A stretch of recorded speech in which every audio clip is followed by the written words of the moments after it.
Hello दोस्तों, स्वागत है आप सभी का आपके अपने YouTube channel T5G trick class में। दोस्तों आज हमने ट्रायंगल त्रिभुज के बेस्ट सवालों को लिया है।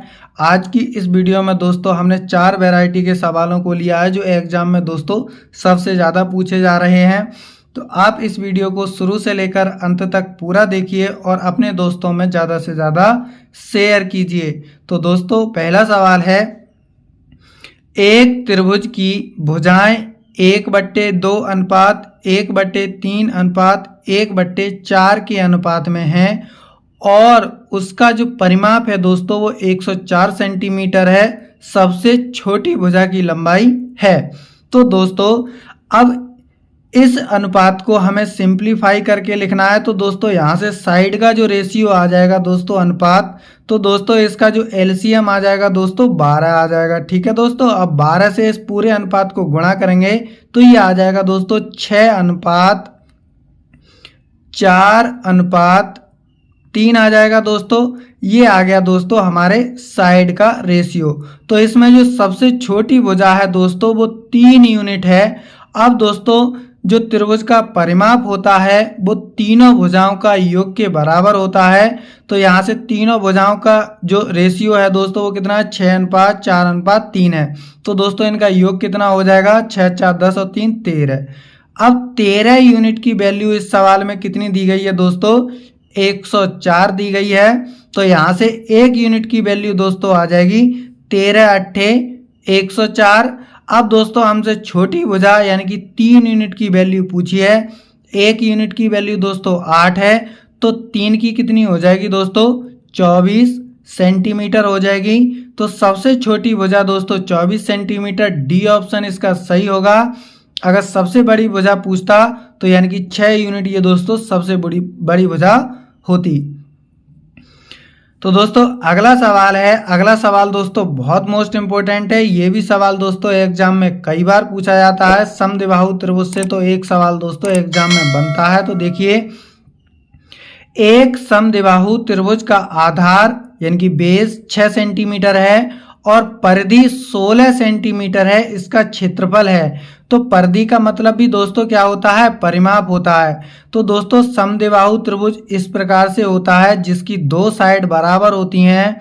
क्या होता है दोस्तों, वो समद्विबाहु त्रिभुज होता है। इसमें ये साइड और ये साइड बराबर है और इसमें दोस्तों हमें बेस कितना दिया है, 6 सेंटीमीटर का दोस्तों हमें बेस दिया गया है। इस त्रिभुज का नाम रख लेते हैं दोस्तों ABC। ठीक है दोस्तों, इसमें जो AB है दोस्तों वो बराबर है AC के। ठीक है दोस्तों, अब जो त्रिभुज का जो परिमाप होता है दोस्तों वो होता है तीनों भुजाओं का योग। तो तीनों भुजाएं कौन कौन सी हो सकती हैं दोस्तों, यानी कि AB प्लस दोस्तों BC और प्लस AC। और इसका जो परिमाप दिया है दोस्तों वो 16 सेंटीमीटर दिया है। अब इसमें हमें जो BC की जो माप दी गई है दोस्तों वो 6 सेंटीमीटर है। तो दोस्तों इसमें से हम 6 को घटाएंगे तो यहाँ से AB प्लस AC कितना आ जाएगा मेरे भाई, ये आ जाएगा दोस्तों 10 सेंटीमीटर। आप कहोगे जी सर बहुत अच्छे। अब देखिए दोस्तों, अब हम जानते हैं कि समद्विबाहु त्रिभुज में 2 भुजाएं बराबर होती हैं। तो यानी कि AB बराबर AC होगा। तो हम किसी की जगह क्या रख सकते हैं, AB की जगह AC रख लेते हैं। तो AC का मान कितना आ जाएगा दोस्तों, यानी कि यहाँ जब AB की जगह AC रखेंगे तो ये हो जाएगा दोस्तों 2AC और 2AC बराबर आ जाएगा 10 सेंटीमीटर। तो यहाँ से AC का जो मान आ जाएगा दोस्तों वो कितना आ जाएगा, 5 सेमी आ जाएगा। तो यानी कि AB बराबर AC बराबर कितना हो जाएगा दोस्तों, 5 सेमी आ जाएगा। अब दोस्तों ये दोस्तों हमारा क्या आ गया, A का मान। ठीक है दोस्तों, A बराबर क्या आ गया दोस्तों, 5। अब देखिए दोस्तों, अब जो इसका क्षेत्रफल होता है दोस्तों वो होता है B/4 माइनस B²। ये होता है दोस्तों समद्विबाहु त्रिभुज का क्षेत्रफल। अब देखिए दोस्तों B का मान हमें कितना दिया है, B का मान है दोस्तों यहाँ 6, ये 6/4। अब दोस्तों √4, A का मान दोस्तों 5 है तो 5 का वर्ग 25, 25 चौका होते हैं दोस्तों 100। ठीक है दोस्तों, अब माइनस, अब बी की वैल्यू दोस्तों कितनी है 6 का वर्ग होता है दोस्तों 36। अब इसमें से इसे घटाएंगे तो ये आ जाएगा दोस्तों 6/4 गुणा, अब इसमें से घटाएंगे 64 तो ये दोस्तों आ जाएगा 8। ठीक है दोस्तों, अब 4 से इसे काटेंगे तो 2 बार में ये आ जाएगा दोस्तों 12 सेंटीमीटर स्क्वायर। तो इसका जो सी ऑप्शन है दोस्तों वो एकदम सही होगा। मैंने दोस्तों आपको कंसेप्ट और बेसिक दोनों बताया है। आप इसे अगर आपको अच्छे से पता है तो आप दोस्तों इसे तो दिमाग में ही हल कर सकते हैं, डायरेक्ट फार्मूला लगा के इस सवाल को आप सॉल्व कर सकते हैं।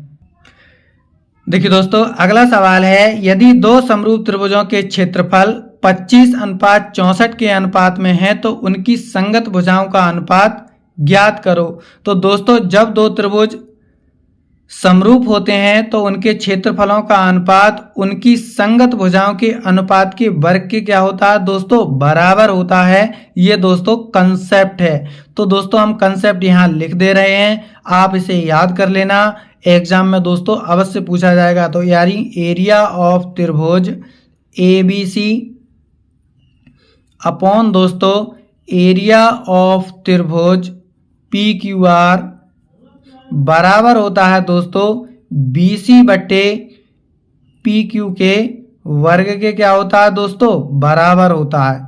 ठीक है दोस्तों, अब हमें इनका क्षेत्रफल दिया गया है, क्षेत्रफल है दोस्तों 25 और दोस्तों त्रिभुज PQR का जो एरिया है दोस्तों वो कितना है 64 है। साइड का रेशियो हमसे पूछा है यानी कि BC/PQ का हमसे पूछा है। तो दोस्तों इधर दोनों ओर का वर्गमूल लेंगे तो ये आ जाएगा दोस्तों 5:8। तो यानी कि साइड का जो रेशियो आएगा दोस्तों कितना होगा 5:8 होगा।